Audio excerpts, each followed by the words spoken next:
What happens when a pregnant woman discovers her tech billionaire husband publicly proposing to another woman at their own company, Gala? Rachel Davidson thought her world couldn't get worse until she realized the proposal was just the beginning. Using cutting-edge deepfake technology and corporate power, enemies systematically erased her identity, stole her reputation, and fought to take her newborn daughter. But they made one fatal mistake. They underestimated a mother's determination to fight back. This is the shocking true story of how artificial intelligence became a weapon of personal destruction, and how one woman exposed the truth before it was too late. Hit like if you're ready for this wild ride, and subscribe because stories like this need to be heard. The crystal chandeliers of the Ritz-Carlton ballroom cast dancing shadows across Rachel Davidson's face as she pressed herself against the marble pillar. 7 months pregnant and fighting morning sickness that had never quite ended. She watched her husband of 5 years prepare to destroy her world.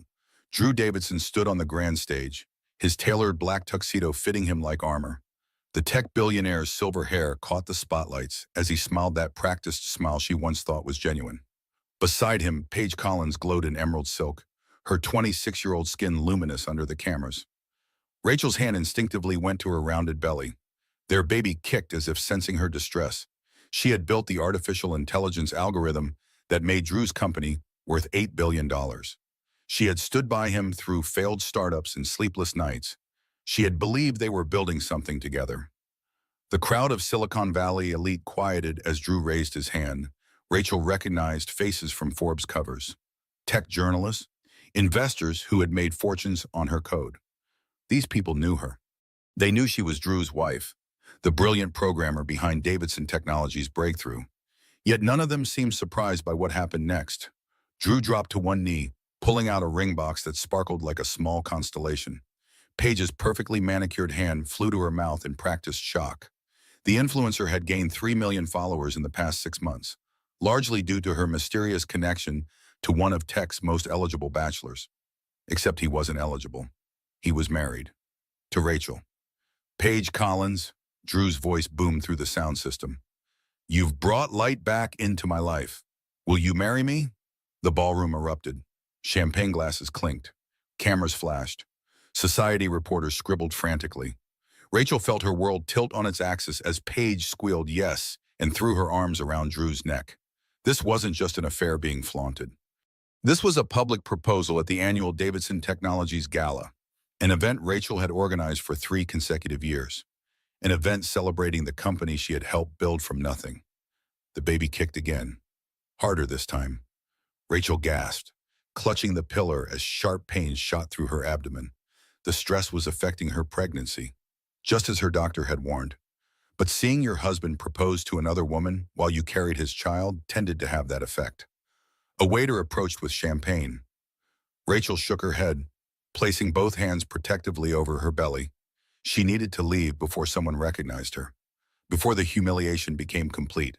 But as she turned to go, a familiar voice cut through her panic. Well, Rachel Davidson, I should have known you'd be lurking in the shadows." Kate Winters emerged from the crowd like a predator, scenting blood. Rachel's former Stanford roommate and current chief operating officer of Davidson Technologies looked immaculate in midnight blue. Her auburn hair swept into a perfect chignon. "Kate," Rachel tried to keep her voice steady. "I didn't expect to see you here." Kate's laugh was sharp as broken glass. "At my own company's gala. How strange." Her eyes traveled pointedly to Rachel's pregnancy.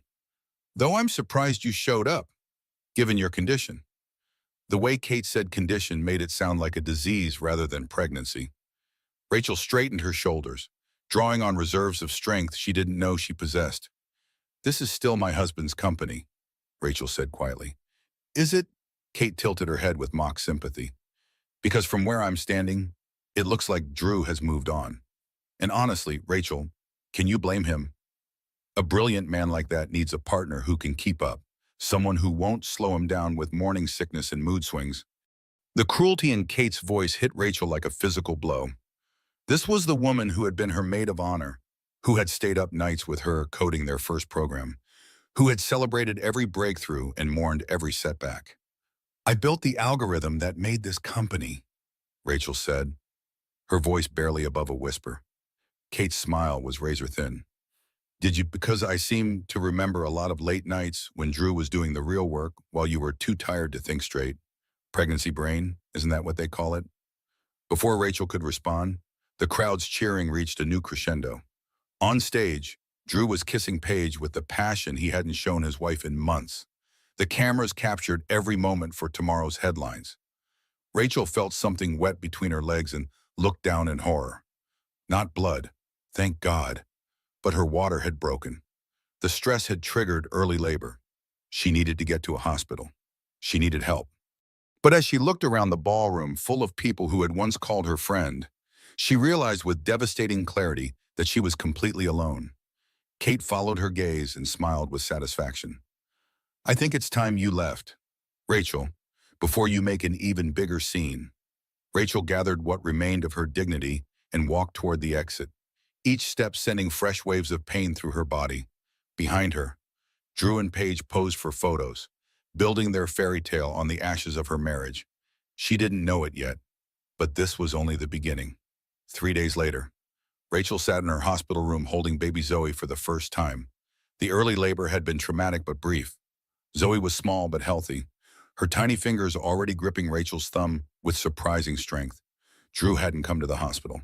He'd sent flowers with a card that read, "Congratulations on your daughter," as if she were a business associate rather than his wife. The flowers were wilted, clearly an afterthought purchased by an assistant. Rachel's phone buzzed constantly with notifications she was afraid to check. The tech world was small, and news traveled fast. By now, everyone knew Drew Davidson had publicly proposed to another woman while his pregnant wife watched from the shadows. Her lawyer, Jennifer Morrison, knocked and entered carrying a manila folder thick with documents. Jennifer was a shark in Armani suits, but her expression was uncharacteristically grim. "How are you feeling?" Jennifer asked, though her tone suggested she already knew the answer. "Like my husband just destroyed my life on national television," Rachel said, adjusting Zoe in her arms. "Please tell me you have good news." Jennifer pulled up a chair, her movement precise and controlled. "I've been investigating Drew's finances, particularly his relationship with Paige Collins. There are some irregularities." Rachel felt the first spark of hope she'd experienced in days. "What kind of irregularities?"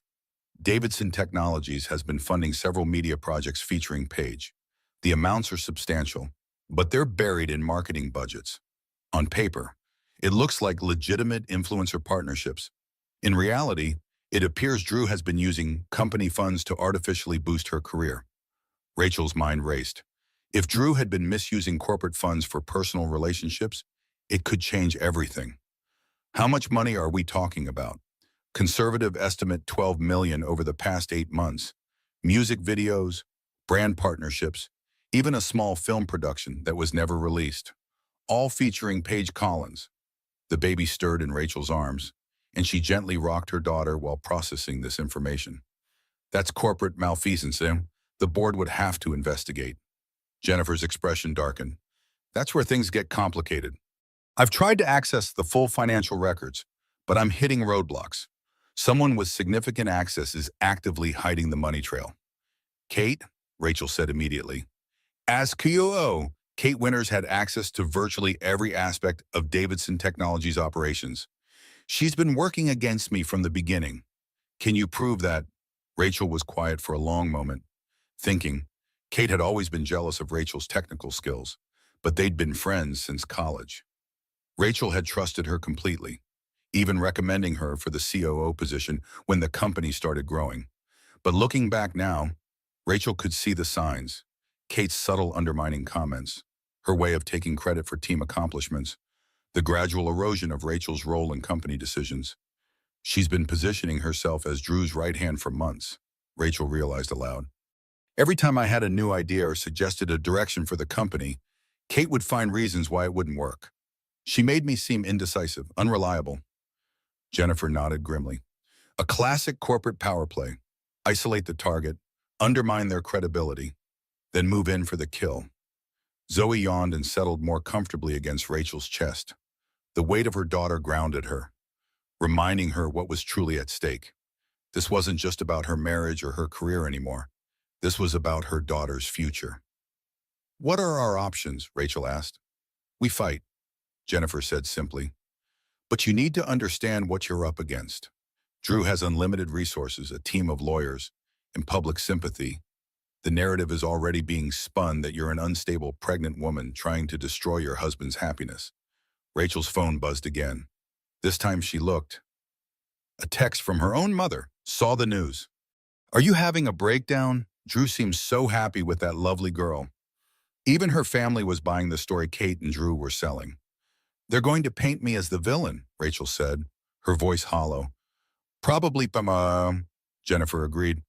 But villains sometimes have the best evidence. We just need to find it. As if summoned by their conversation. Rachel's phone rang. The caller ID showed Drew's name. She almost didn't answer, but something made her pick up. Rachel, Drew's voice was cold, businesslike. We need to talk about arrangements for the baby. Her name is Zoe, Rachel said firmly. And what arrangements? Custody, support, the practical details. I assume you'll want to settle this quietly, without dragging our personal business through the courts. The audacity took Rachel's breath away. He'd publicly humiliated her, but now he wanted discretion. You proposed to another woman at our company gala while I was pregnant with your child. I think discretion ship has sailed. That was unfortunate timing, Drew said dismissively. But it doesn't change the fact that we both want what's best for Zoe. A clean separation, reasonable support payments, and shared custody that doesn't disrupt either of our lives unnecessarily. Rachel looked down at her daughter's peaceful face and felt something shift inside her. A protective instinct sharper than any algorithm she'd ever written. I'll consider your proposal, she said carefully. But first, I want to review the company's financial records. As a founding member and shareholder, I have that right. The silence on the other end stretched too long. When Drew finally spoke, his voice had an edge she'd never heard before. I wouldn't recommend going down that path. Rachel, you might not like what you find. The line went dead, leaving Rachel staring at her phone. It wasn't just a warning. It was a threat. Jennifer, who had heard the entire conversation, was already pulling out her laptop. We need to move fast. If they're threatening you already, it means we're on to something big. Rachel kissed Zoe's forehead and made a silent promise. Whatever it took, whatever the cost, she would protect her daughter and expose the truth. She had no idea that the truth was darker than she could possibly imagine. 2 weeks after Zoe's birth, Rachel received an email that shattered what remained of her world. The sender was anonymous, but the subject line made her blood run cold. You should see what they're saying about you. The email contained a single link to a private YouTube video. Rachel hesitated before clicking. Baby Zoe sleeping peacefully in her arms. What she saw made her stomach drop. It was security footage from Davidson Technologies' boardroom, showing Rachel during what appeared to be a complete mental breakdown. In the video, she was screaming at colleagues, throwing papers, and threatening to destroy the company if Drew left her. The timestamp showed it was from 3 weeks ago, when she was still working. But Rachel knew with absolute certainty that none of it had happened. She had never had a breakdown at the office. She had never threatened anyone. She had worked calmly right up until her maternity leave began. Yet the video looked completely real. Her face, her voice, her mannerisms, all perfect. Even she might have believed it if she didn't know it was impossible. Her phone rang immediately. Jennifer Morrison's voice was tense. Rachel, I'm assuming you've seen the video that's been leaked to several tech journalists? It's fake, Rachel said immediately. I never had a breakdown. That entire scene never happened. I believe you, but the technology is sophisticated. This isn't some amateur editing job. This is professional-grade deepfake technology, the kind that costs serious money to produce. Rachel's mind raced. Deepfake technology could convincingly place anyone's face on another person's body, make them say or do anything. It was cutting edge, expensive, and required significant technical expertise. Who has access to that kind of technology? Rachel asked, though she already suspected the answer. Several tech companies are developing it, but Davidson Technologies is one of the leaders in the field. You should know, you wrote some of the underlying algorithms. The irony was devastating. Her own work was being used to destroy her. Kate, Rachel whispered, as COO, Kate would have access to the company's most advanced technology projects. She's using my own code against me.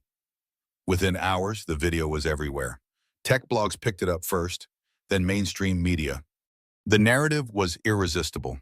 Brilliant programmer suffers pregnancy-induced breakdown, threatens to destroy company over husband's affair. Rachel watched her reputation disintegrate in real time. Social media exploded with commentary. Former colleagues distanced themselves. Even her college friends began questioning what they thought they knew about her. The worst part was how believable it all seemed to everyone else. A pregnant woman abandoned by her husband, lashing out in desperation. It fit every stereotype about hormonal, irrational pregnant women. Rachel's mother called, crying, "Honey, you need help. Professional help. The video shows you're not well." "Mom, it's fake. None of that actually happened." "But it looks so real. And you have been under tremendous stress. Maybe you blocked it out." Even her own mother was starting to doubt her sanity. Rachel realized with growing horror that Kate's plan was working perfectly. Discredit the victims so thoroughly that no one would believe her accusations about corporate fraud. Jennifer arrived at Rachel's apartment with news that made everything worse. "Drew's filed for emergency custody of Zoe. He's claiming you're mentally unstable and potentially dangerous." Rachel looked down at her daughter, who was nursing contentedly. Based on a fake video, based on what appears to be documented evidence of erratic behavior, the family court judge will see the video and assume it's real. Deepfake technology isn't widely understood yet, especially by older judges. "Can we prove it's fake?" Jennifer hesitated. Technical analysis might show digital manipulation, but it would take weeks and cost a fortune. Drew's lawyers are pushing for an emergency hearing tomorrow.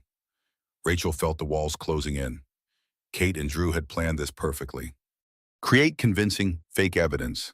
Leak it at the optimal moment. Then use the public reaction to justify taking her daughter away. "What about the financial irregularities you found?" Rachel asked desperately.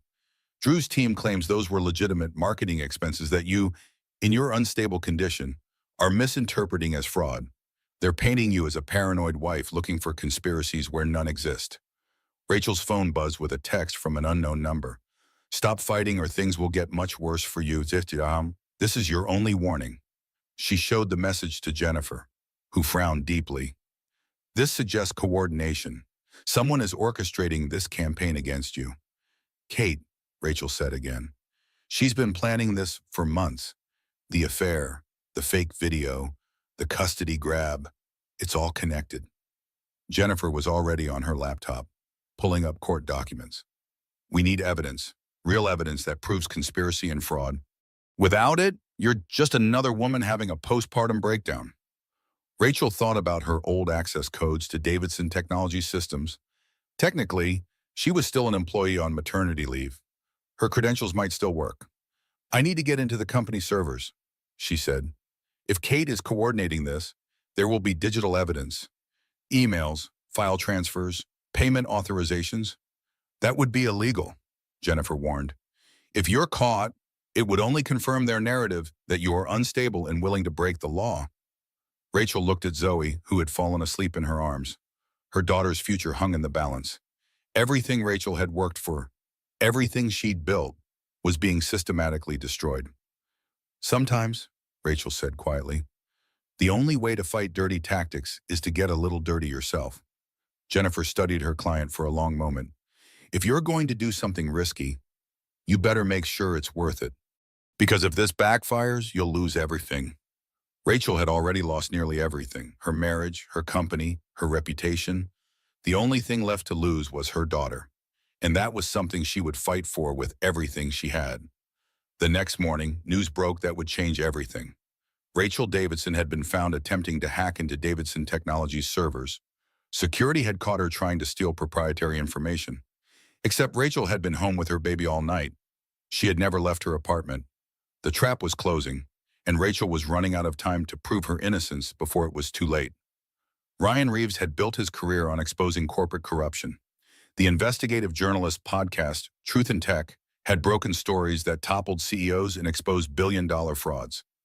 When he received an encrypted email about Davidson Technologies, his instincts told him this could be the biggest story of his career. The anonymous tipster claimed Drew Davidson was using company funds to artificially boost his mistress's career while systematically destroying his pregnant wife through deepfake technology and false accusations. It sounded like the plot of a thriller novel, but Ryan had learned that reality often exceeded fiction in Silicon Valley. His first step was confirming Rachel Davidson's story. Finding her proved surprisingly difficult. She had seemingly vanished after the alleged hacking attempt, and no one at Davidson Technologies would comment on her whereabouts. Ryan finally tracked her down through her lawyer, Jennifer Morrison, who agreed to a clandestine meeting at a coffee shop in Oakland, far from the Silicon Valley gossip mill. Rachel arrived looking exhausted but determined, baby Zoe strapped to her chest in a carrier. Dark circles shadowed her eyes, and her once perfect professional appearance had been replaced by the practical clothes of a new mother in crisis. "Ms. Davidson," Ryan said, standing as she approached his corner. "Thank you for agreeing to meet with me." Rachel sat carefully, adjusting Zoe's position. "Call me Rachel, and I should thank you. You're the first journalist willing to listen to my side of the story." Ryan activated his digital recorder, noting how Rachel instinctively tensed when she saw it. "Everything we discuss is off the record until you give explicit permission to publish. I'm interested in the truth, not sensational headlines." Over the next 2 hours, Rachel laid out her story with the precision of the programmer she was. She provided documents, timelines, and technical analysis that painted a picture of sophisticated corporate manipulation. The deepfake video was created using algorithms I originally developed, Rachel explained. "The irony is that I can prove it's fake because I recognize my own code signatures in the rendering patterns." Ryan examined the technical documentation Rachel provided. His background was journalism, not computer science, but he could see the patterns she was highlighting. "Why hasn't anyone else noticed these irregularities?" "Because Kate Winters controls access to the source data. She's been methodically destroying evidence while creating false narratives. The hacking attempt last week. That was staged. I was home with Zoe all night, but somehow security footage shows me in the building. More deepfake technology, probably, or someone wearing a disguise and mask that they later digitally replaced with my face. The technology exists, and Davidson Technologies has access to the most advanced versions." Ryan felt the familiar electricity of a breaking story. "If you're right, this isn't just about your marriage. This is about a coordinated conspiracy involving corporate fraud, identity theft, and systematic harassment." Rachel nodded grimly. "Kate has been planning this for months, maybe longer. She wants control over the company and saw me as the primary obstacle. Drew was just weak enough to manipulate into going along with it." "What do you need from me?" Ryan asked. "Platform and protection," Rachel said immediately.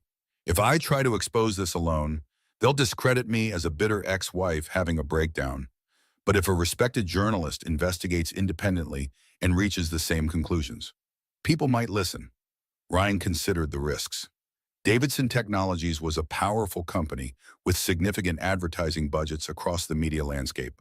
Attacking them meant potentially burning bridges with major revenue sources. But the story Rachel was telling, if true, represented exactly the kind of corporate abuse his audience expected him to expose. "I'll need to verify everything independently," Ryan said. "I can't take your word alone, no matter how compelling your evidence seems." "I understand. I've prepared a list of former employees who left Davidson Technologies under suspicious circumstances over the past year. People who might be willing to talk if they knew someone was listening." Rachel handed him a flash drive. Financial records, email timestamps, and technical analysis of the deepfake video. "Everything I've managed to preserve." Ryan pocketed the drive carefully. "What's your timeline? How long before they make their next move?" "The custody hearing is in 3 days. If Drew gets emergency custody of Zoe, I'll have no leverage left. They can destroy me completely, and no one will care about the word of a woman who lost her own child." The stakes were clear. Ryan had 72 hours to investigate a complex corporate conspiracy that had been months in the making. He spent the next day following Rachel's leads, tracking down former Davidson Technologies employees. The pattern that emerged was disturbing. 3 senior developers had been forced out over the past year, all after raising concerns about Kate Winters' increasing control over company operations. The most revealing interview came from Marcus Brooks, a former security analyst who had been fired for questioning irregularities in the company's financial reporting. Kate Winters was consolidating power systematically. Marcus told Ryan over encrypted video call. Anyone who challenged her found themselves marginalized, then eliminated. Rachel Davidson was just the biggest target because she had the most influence with Drew. Did you see evidence of the financial irregularities Rachel mentioned? Marcus hesitated. I can't prove anything definitively, but there were budget allocations that didn't make sense. Millions of dollars flowing to media companies with no clear business justification. When I asked questions, Kate had me fired for, quote, inappropriate curiosity about proprietary information, unquote. Ryan was building a pattern, but he needed more concrete evidence. That evening, he received another encrypted email, this one containing financial documents that appeared to confirm Rachel's allegations about misused company funds. But when Ryan tried to verify the documents through his usual sources, he discovered something troubling. The files had been subtly altered. Key dates and amounts had been changed in ways that would make Rachel's accusations seem like paranoid exaggerations rather than legitimate concerns. Someone was feeding him false information designed to discredit Rachel's story when he published it. Ryan stared at his computer screen, realizing he had walked into a trap. Kate Winters had anticipated that Rachel would try to get media attention. She had prepared false evidence that would make any journalist investigating the story look foolish and biased. But Kate had made one mistake. In her eagerness to control the narrative, she had revealed her hand too early. Ryan now knew with certainty that someone was actively manipulating information to discredit Rachel. The question was whether he could expose the manipulation, for the custody hearing destroyed Rachel's last chance at fighting back. Ryan made a decision that would change everything. Instead of publishing the story Kate wanted him to write, he would investigate the investigation. He would expose how corporate power could manipulate even the media meant to hold it accountable. It was a dangerous game, but the truth was worth the risk. The family court building in San Jose looked like any other government facility. But for Rachel, it felt like walking into an execution chamber. She carried Zoe in her arms, knowing this might be the last time she could hold her daughter as a free woman. Drew's legal team had assembled like an army. 8 attorneys in expensive suits, armed with briefcases full of evidence, designed to prove Rachel was mentally unstable and unfit for motherhood. Drew himself sat at the defense table wearing his public face, the mask of concerned father protecting his child from an unstable ex-wife. Rachel's representation was just Jennifer Morrison and a family law specialist Jennifer had brought in at the last minute. 2 women against an army, fighting for truth in a system designed to favor wealth and power. Judge Patricia Hendricks was known for her no-nonsense approach to family law. In her 60s with steel gray hair and sharp eyes, she had seen every variation of custody battle over her 20-year career. She began the hearing with a warning that she would tolerate no theatrics or media grandstanding. Drew's lead attorney, a silver-haired shark named Robert Steinberg, opened with a presentation that was devastating in its completeness. Video footage of Rachel's alleged breakdown, expert testimony about postpartum mental health issues, and character witnesses describing her increasingly erratic behavior. Your Honor, Steinberg said, his voice resonating with authority. We are here to protect an innocent child from a mother whose mental state has deteriorated to the point where she poses a danger to herself and others. Rachel watched in horror as her life was dissected and reframed. College friends testified that she had always been intense and controlling. Former colleagues described her as brilliant but unstable under pressure. Even her obstetrician was called to testify about her elevated stress levels during pregnancy. Each witness painted another brushstroke in a portrait of a woman losing her grip on reality. When it came time for Rachel's defense, Jennifer Morrison stood with quiet dignity. Your Honor, my client is the victim of a sophisticated campaign of technological manipulation and corporate retaliation. The evidence against her has been fabricated using cutting-edge deepfake technology. Judge Hendricks leaned forward with interest. Are you claiming the video evidence is fraudulent? Yes, Your Honor. We have technical analysis showing digital manipulation in multiple pieces of so-called evidence against Mrs. Davidson. Steinberg objected immediately. Your Honor, this is exactly the kind of paranoid conspiracy thinking that demonstrates my client's mental instability. Rather than accept responsibility for her actions, she's claiming elaborate technological conspiracies. Jennifer tried to present Rachel's technical analysis, but Judge Hendricks was clearly skeptical. The concept of deepfake technology was still relatively new to the legal system, and the evidence looked convincing to untrained eyes. Ms. Morrison, Judge Hendricks said, do you have independent expert testimony to support these technological claims? Jennifer hesitated. We are working to secure expert analysis, but the sophistication of the manipulation requires specialists who are not readily available. It was exactly the wrong answer. Rachel could see Judge Hendricks' expression shift from skeptical interest to impatient dismissal. In the absence of concrete proof, Rachel's claims sounded like exactly what Drew's team said. They were the desperate lies of a woman having a breakdown. Then Steinberg played his final card. Your Honor, we have evidence that Ms. Davidson recently attempted to illegally hack into Davidson Technologies servers, proving she is willing to break the law in pursuit of these paranoid fantasies. The security footage from the alleged hacking attempt played on the courtroom's large screen. It clearly showed Rachel entering the building late at night and accessing restricted areas. The timestamp proved she had lied about being home with her baby. Rachel watched her own face on the screen, knowing with absolute certainty that she had never been in that building on that night. But the evidence was so convincing that even she began to doubt her own memory for a moment. I was home with Zoe that entire night, Rachel said when Jennifer called her to testify.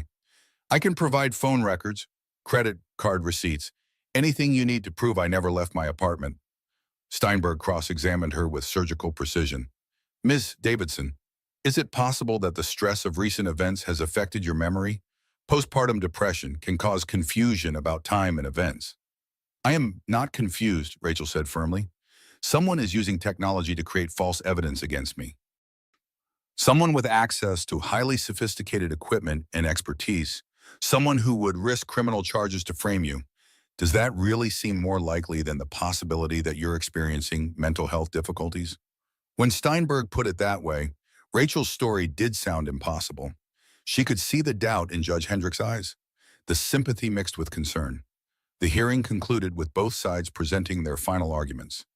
Drew's team painted a picture of a loving father trying to protect his daughter from an increasingly unstable mother. Rachel's team argued for more time to investigate technological manipulation. Judge Hendricks retired to consider her decision.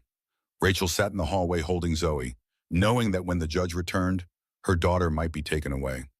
Jennifer sat beside her, reviewing notes furiously. The technical evidence is solid, but we needed more time to present it properly.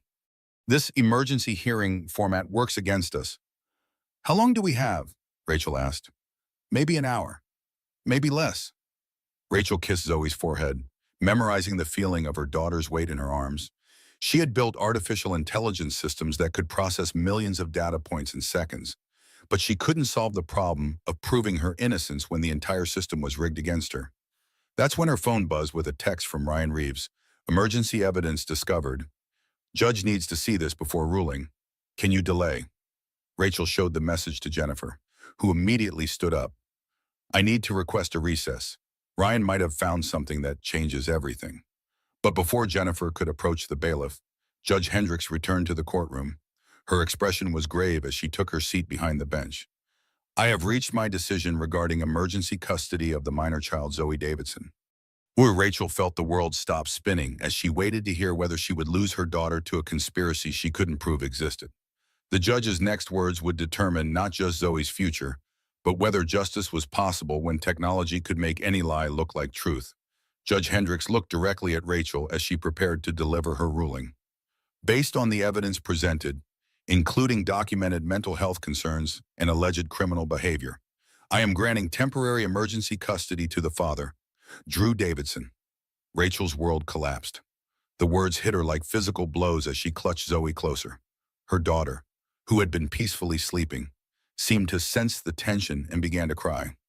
However, Judge Hendricks continued, given the serious nature of the technological claims raised by the defense, I am ordering a full forensic investigation of all digital evidence before making any permanent custody determination. Jennifer Morrison stood immediately. Your Honor, we have new evidence that directly relates to this investigation. Journalist Ryan Reeves has uncovered information that supports our claims of technological manipulation. Steinberg objected furiously. Your Honor, this is an obvious delay tactic. The defense has had ample opportunity to present evidence. Judge Hendricks considered for a moment. I will allow Mr. Reeves to present his findings, but this court will not tolerate any attempts to manipulate the proceedings through media involvement. Ryan Reeves entered the courtroom carrying a laptop and several flash drives. His usual confident demeanor was replaced by grim determination as he approached the witness stand. "Mr. Reeves," Judge Hendricks said, "you are not an expert witness in this proceeding. Why should this court consider your findings? Your Honor, I have uncovered evidence of a conspiracy to manipulate this custody case through false digital evidence. The implications extend far beyond this family dispute into criminal fraud and corporate malfeasance." Ryan connected his laptop to the courtroom's display system. "3 days ago, I began investigating allegations of financial irregularities at Davidson Technologies. During that investigation, I was fed false information designed to discredit the very story I was trying to investigate. The screens showed email timestamps and metadata analysis. Someone anticipated that Rachel Davidson would seek media attention and prepared a fake evidence to make any resulting story appear credible initially, then fall apart under scrutiny." Steinberg stood again. "Objection. This testimony is not relevant to the question of custody." "It's directly relevant," Jennifer Morrison countered, "because it proves systematic manipulation of evidence in this case." Judge Hendricks allowed Ryan to continue. "What he revealed over the next 30 minutes was devastating.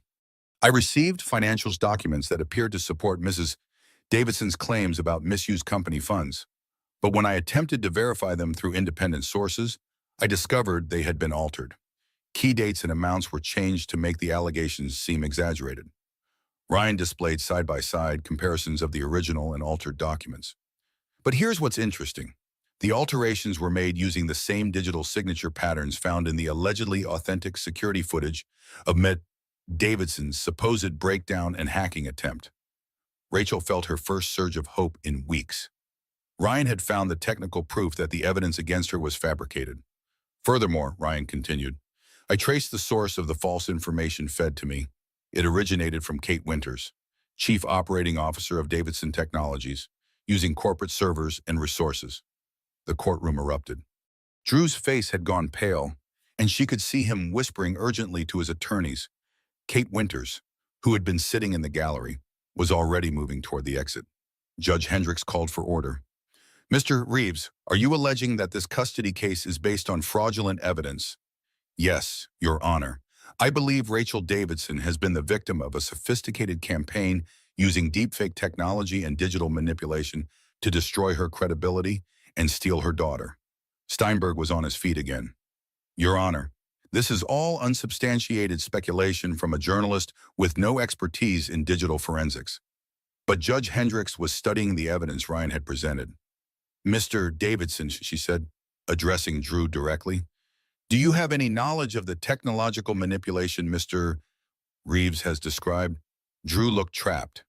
"Your Honor, I rely on my company's security team to provide accurate information. If there have been irregularities, I was not aware of them." It was exactly the wrong answer. By distancing himself from the evidence his own legal team had presented, Drew was admitting he didn't know whether it was authentic. Rachel watched her husband fall apart in real time. The confident tech billionaire was revealed as a weak man who had allowed others to manipulate him into destroying his own family. Judge Hendricks made a decision that surprised everyone.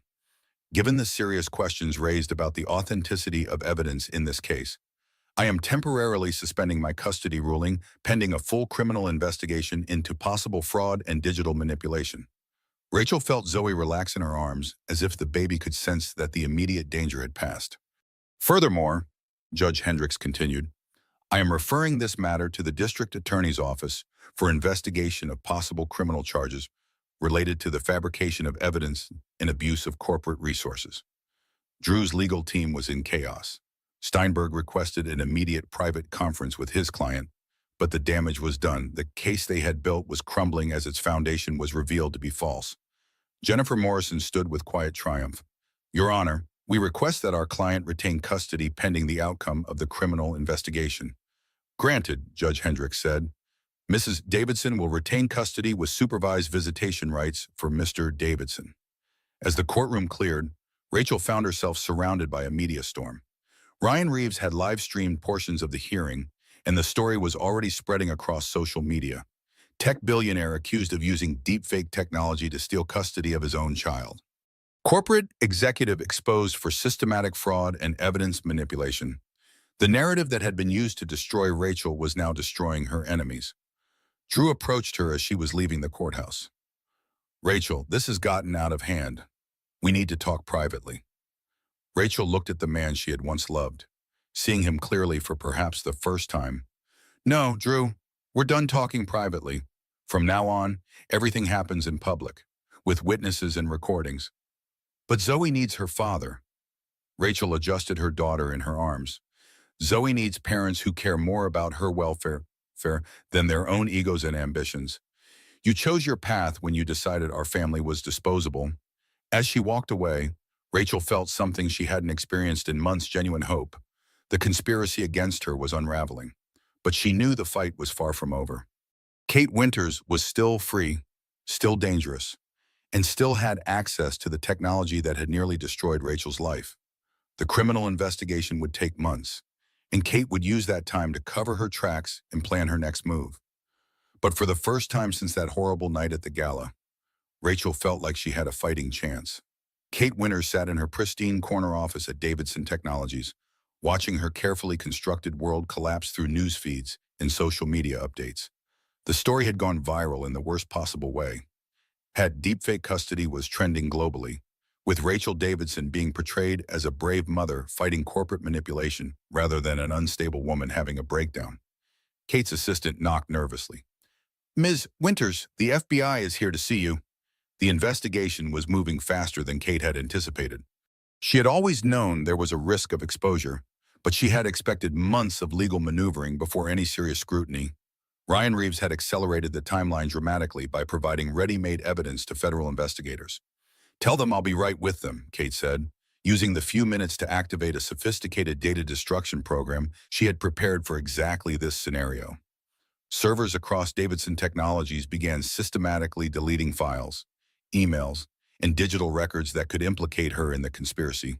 But Kate had made one crucial error. In her confidence that she could control every aspect of the narrative, she had underestimated Rachel Davidson's technical skills and overlooked one key witness who had been documenting her activities for months. Marcus Brooks, the former security analyst Kate had fired for asking too many questions, had never stopped investigating Davidson Technologies. Working as a freelance cybersecurity consultant, he had maintained backdoor access to company systems and had been quietly collecting evidence of Kate's illegal activities.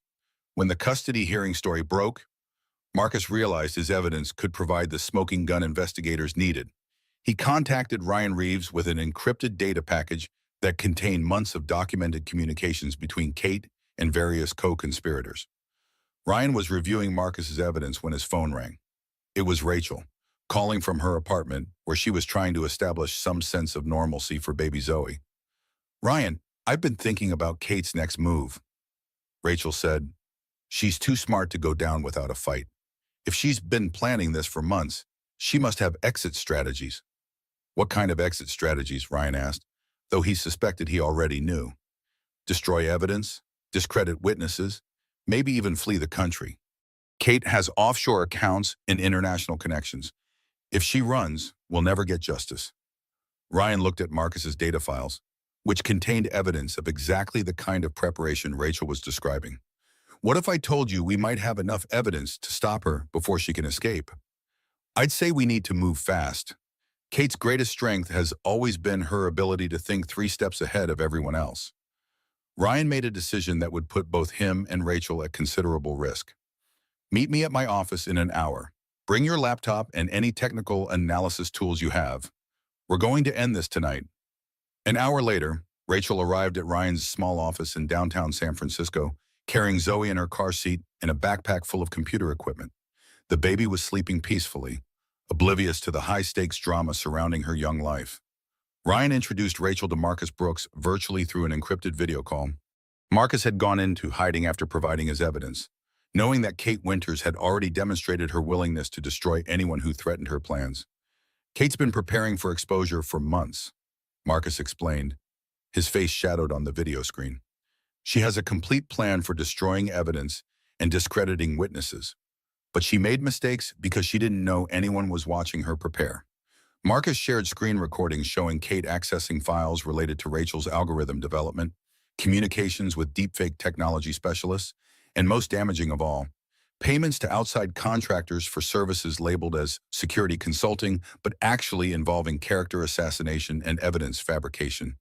This proves criminal conspiracy, Rachel said, analyzing the data with the focused intensity that had made her one of Silicon Valley's most respected programmers. But we need to get this to investigators before Kate realizes how much evidence exists. Ryan had been thinking the same thing. The FBI is interviewing Kate today, but they're following standard protocols. They'll request evidence formally, giving her time to lawyer up and destroy anything incriminating. What if the evidence was delivered directly to investigators and the media simultaneously? Rachel suggested, make it impossible for Kate to suppress or discredit before it gets public attention. It was a risky strategy that could backfire spectacularly. If they got it wrong, they could face charges for interfering with a federal investigation. But if they got it right, they could ensure that Kate Winters faced justice for her crimes. Marcus had been monitoring Davidson Technologies' servers remotely. Kate's data destruction program is still running. She's deleting files as fast as she can, but she's prioritizing financial records over communications. I think she believes the FBI will focus on the money trail rather than the technological manipulation. That's her mistake, Rachel said. She's thinking like a traditional corporate criminal, not like someone who committed crimes using cutting-edge technology. Rachel began pulling up her own analysis of the deepfake videos that had been used against her. I can prove these were created using Davidson Technologies' resources and Kate's personal access codes. Combined with Marcus's evidence of the conspiracy, it's enough to prove systematic fraud. They worked through the night, with baby Zoe waking occasionally for feeding and diaper changes. Rachel multitasked with the efficiency of a new mother, holding her daughter while coding solutions to expose Kate's crimes. By dawn, they had assembled a comprehensive evidence package that told the complete story of Kate Winters' conspiracy: financial fraud, evidence fabrication, witness intimidation, and abuse of corporate resources. The evidence was overwhelming and irrefutable. Ryan prepared to simultaneously deliver the evidence to FBI investigators and publish the story on his podcast. The dual release would ensure maximum impact and make it impossible for Kate to suppress the information through legal or illegal means. But as they prepared for the final phase of their investigation, Rachel received a phone call that truly changed everything. It was Kate Winters, calling from what sounded like an airport terminal. "Hello, Rachel," Kate said, her voice calm and controlled despite her desperate circumstances. "I assume you think you've won." Rachel put the call on speaker so Ryan and Marcus could hear. "Kate, where are you?" "Somewhere you'll never find me. But before I disappear permanently, I wanted to give you a choice." "What kind of choice?" Kate's laugh was cold and brittle. "I have one final card to play, a piece of evidence that will destroy not just you, but everyone you care about.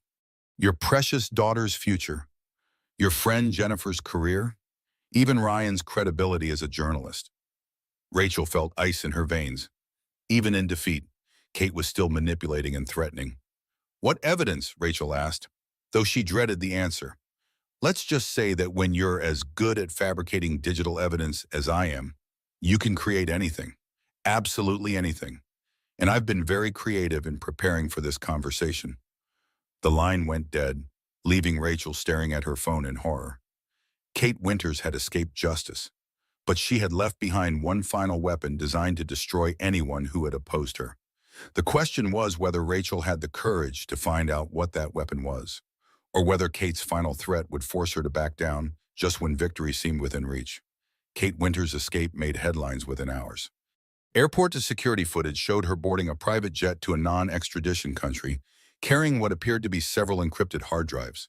The FBI investigation had moved too slowly, giving her time to execute a carefully planned disappearance. But Kate's parting threat haunted Rachel more than her escape. What kind of fabricated evidence could still destroy everyone Rachel cared about? And how could they fight an enemy who was beyond the reach of law enforcement? The answer came sooner than expected.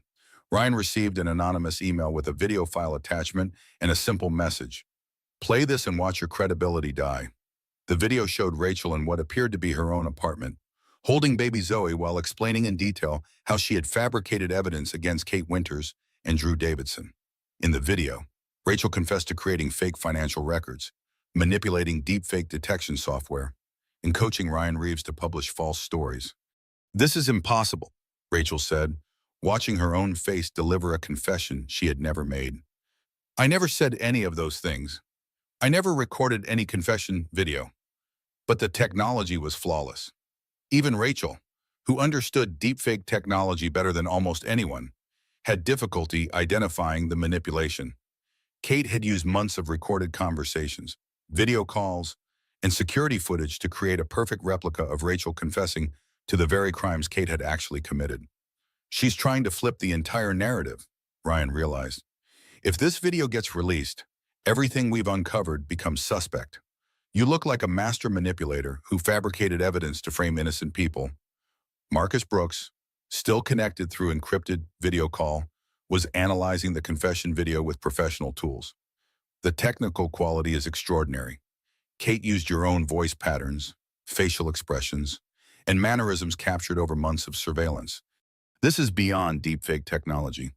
This is complete digital impersonation." Jennifer Morrison arrived at Ryan's office within the hour, baby Zoe fussing in her carrier as Rachel paced frantically. "How do we fight evidence that's technically perfect but completely false?" Rachel asked.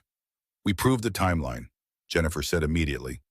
"When was this supposed confession recorded? Can we document where you actually were at that time?" Ryan checked the metadata embedded in the video file. "According to this, the confession was recorded yesterday at 3:47 p.m. Rachel pulled out her phone, scrolling through photos and messages. "Yesterday at 3:47, I was at Zoe's pediatrician appointment. I have credit card receipts, appointment confirmations, and photos I took in the waiting room." It was solid alibi evidence, but Jennifer looked grim. Kate anticipated that. "Look at the background in the confession video. It's your apartment, but generic enough that it could have been recorded at any time. She'll claim you fabricated the alibi evidence after recording the confession." They were trapped in a maze of authentic lies and false truths. Kate had created a situation where every piece of evidence could be questioned, every witness could be discredited, and every investigation could be undermined. That's when Marcus Brooks made a discovery that changed everything. "I've been analyzing Kate's data destruction program," Marcus said through the video call. "She was so focused on deleting incriminating files that she overlooked something important. The program created logs of everything it deleted, including timestamps and file signatures." Rachel leaned toward the screen. "What kind of file signatures?" "Video files, dozens of them, all created over the past 6 months. Kate wasn't just planning to frame you for recent events. She was creating a library of fake evidence covering your entire relationship with Drew." Ryan felt pieces clicking into place. "She recorded hours of surveillance footage and conversations, then used AI to generate fake scenarios she could deploy as needed. The confession video isn't her final weapon. It's just one item in an arsenal." "But that's also her weakness," Rachel realized. "If she created dozens of fake videos, there will be technical patterns that prove they're all from the same source. We can prove systematic fabrication even if we can't prove individual videos are fake." Marcus was already running analysis software on the deleted file logs. Rachel's right. Kate used the same rendering algorithms and voice synthesis tools for all the fabricated videos. The digital signatures are identical across dozens of files. Jennifer saw the legal implications immediately. If we can prove Kate created a systematic library of fake evidence, it destroys the credibility of any individual piece she tries to use. No jury would believe the confession video if they knew it was one of 50 fabricated videos. But they still had to prove their case before Kate released more fabricated evidence. The investigation was moving through official channels, but Kate could destroy reputations faster than federal investigators could build cases. Rachel made a decision that surprised everyone. "We need to go public with everything we know. Right now, but complete transparency before Kate can release any more fake evidence." "That's risky," Ryan warned. "If we're wrong about anything, Kate will use our mistakes to discredit everything else. And if we wait, she'll control the narrative completely." Rachel countered. "We have one advantage she didn't expect. We know about her evidence fabrication system before she's finished deploying it." Jennifer nodded slowly. "Full disclosure could work. Reveal everything we know about Kate's methods. Show the technical analysis. and challenge her to explain the systematic patterns in her fabricated evidence. Ryan was already preparing his broadcast equipment. I can go live in 30 minutes, simultaneous release across podcast, social media, and direct to major news outlets, make it impossible for Kate to suppress. Rachel picked up baby Zoe, who had been sleeping peacefully through the crisis planning. Her daughter represented everything at stake in this battle, not just Rachel's reputation or career, but the kind of world Zoe would grow up in, a world where truth mattered more than technology's ability to fabricate lies. "Let's end this," Rachel said. "Kate Winters wanted to destroy me, but she made one mistake. She forgot that I'm not just a victim. I'm a programmer, a mother, and someone who refuses to be erased by lies." The final battle for truth was about to begin, and Rachel was ready to fight with everything she had. Ryan went live across multiple platforms simultaneously, beginning with a simple statement that would be heard by millions. What you're about to hear is the true story of how cutting-edge technology was used to destroy an innocent woman and steal her child, and how that same technology ultimately revealed the truth. Ryan's live broadcast reached over 2 million viewers in its first hour. The story of corporate conspiracy, deepfake manipulation, and high-tech evidence fabrication captured global attention in ways that surprised even Ryan himself. Hashtag #TechTruth. Reckoning began trending worldwide as people shared their own experiences with digital manipulation and corporate retaliation. But Kate Winters wasn't finished. From her offshore location, she began releasing her fabricated videos one by one, each one designed to destroy a specific aspect of Rachel's credibility. A video of Rachel allegedly coaching witnesses, another showing her supposedly manipulating financial records, a third depicting her threatening Ryan Reeves if he didn't publish false stories. The public watched in real time as two competing narratives battled for credibility. Rachel's story of systematic victimization versus Kate's evidence of elaborate fraud. Traditional media struggled to determine which version was true, but social media users began conducting their own technical analysis of the competing evidence. Dr. Ora Miller, a digital forensics expert at Stanford, volunteered to analyze both sets of evidence publicly through live-stream technical sessions. Her findings were devastating to Kate's fabricated case. The video evidence provided by Kate Winters shows clear signs of systematic artificial generation. Dr. Miller explained to her online audience, all videos share identical compression algorithms, voice synthesis artifacts, and rendering signatures. This isn't someone releasing authentic evidence over time. This is someone deploying pre-manufactured fake evidence from a single production source. Rachel watched Dr. Miller's analysis from her apartment, Zoe playing contentedly on a blanket nearby. For the first time in months, Rachel felt like the truth was actually reaching people who cared about distinguishing reality from fabrication. Jennifer Morrison called with news that the FBI had obtained warrants to access Davidson Technologies' servers remotely. Kate deleted most files, but she couldn't delete the hardware signatures and cache files. Federal investigators are finding exactly what Marcus Brooks predicted they would find. Meanwhile, Drew Davidson was desperately trying to distance himself from Kate's actions. He held a press conference claiming he had been manipulated and deceived, that he had trusted Kate's reports about Rachel's mental state without questioning their authenticity. "I was a fool by then," Drew said, facing a hostile crowd of reporters. "I allowed my personal judgment to be clouded by someone I trusted professionally. I never intended for any of this to happen." Rachel watched her estranged husband's press conference with mixed emotions. Part of her felt vindicated by his public admission of error, but a larger part of her felt sad for the man she had once loved, now revealed as weak and easily manipulated rather than deliberately malicious. The real surprise came when Paige Collins, Drew's fiancée, held her own press conference announcing their engagement was over. Standing in front of Davidson Technologies headquarters, Paige revealed that she had been recording conversations with Kate Winters for months. "Kate Winters approached me with a business proposition," Paige explained to the assembled media.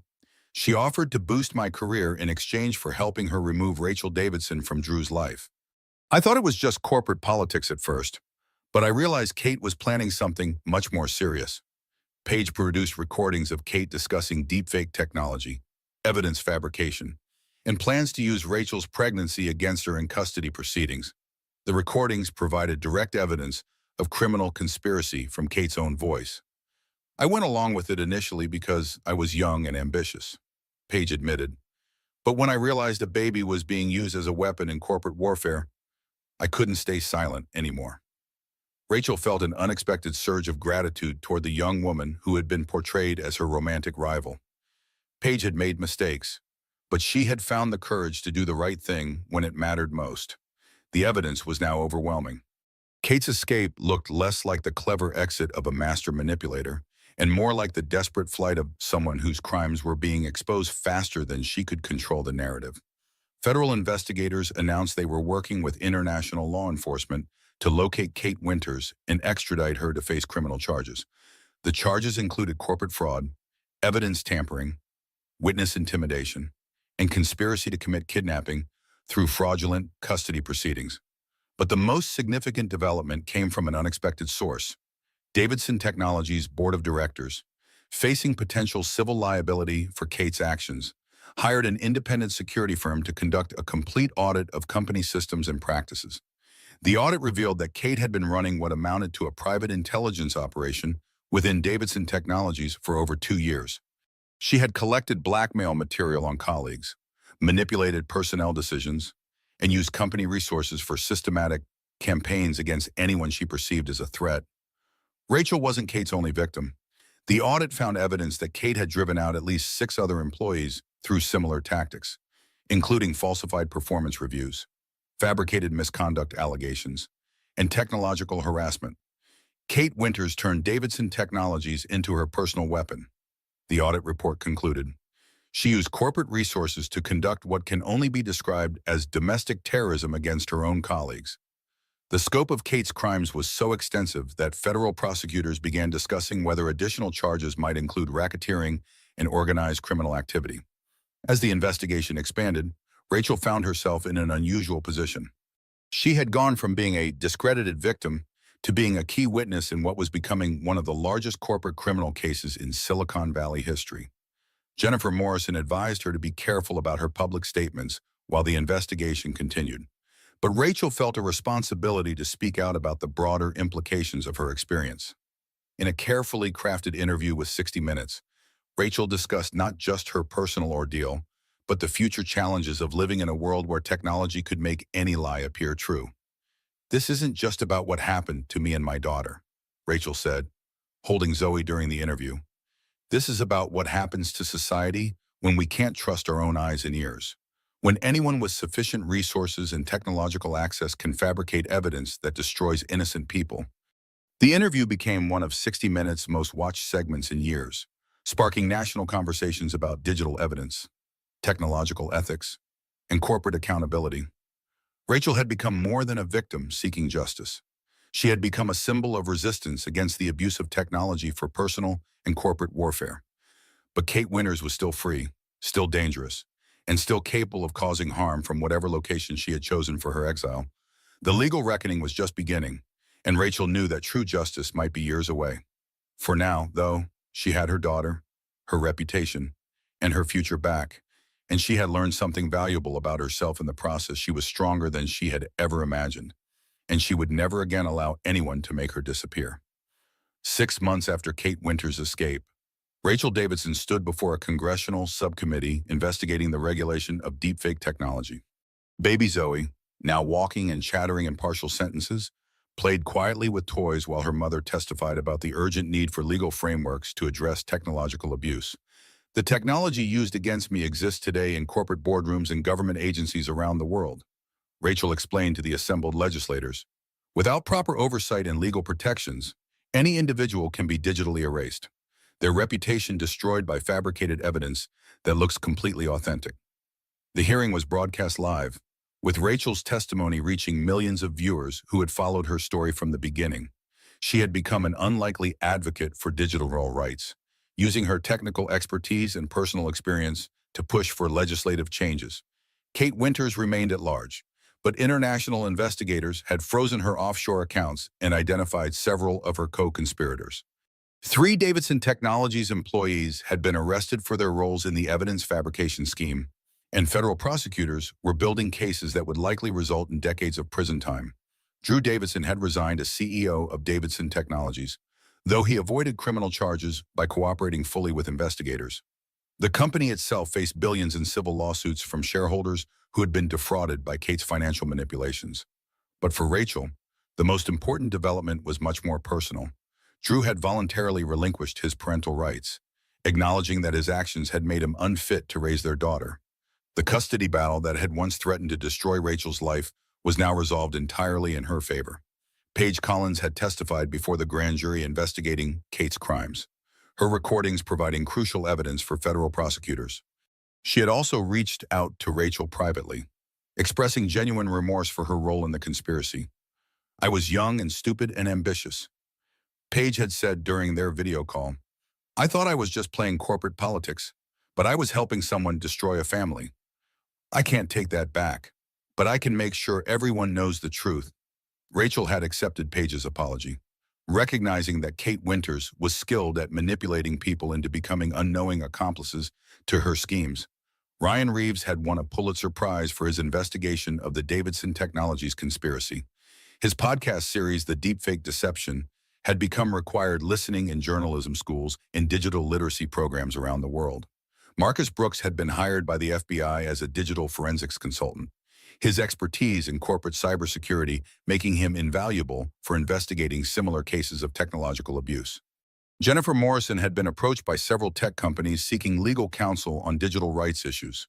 Her work on Rachel's case establishing her as a leading expert in the emerging field of technological civil rights law. But the most significant change was in Rachel herself. The woman who had once been content to work behind the scenes as a brilliant programmer had become a public advocate for technological ethics and digital rights.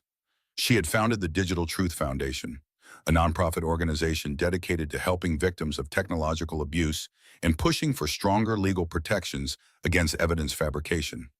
The foundation's work was funded by her divorce settlement from Drew and donations from tech industry leaders who recognized the importance of her mission. "I used to think technology was neutral," Rachel said during her congressional testimony. "I believed that artificial intelligence and digital tools were just instruments that could be used for good or evil depending on the intentions of the people controlling them."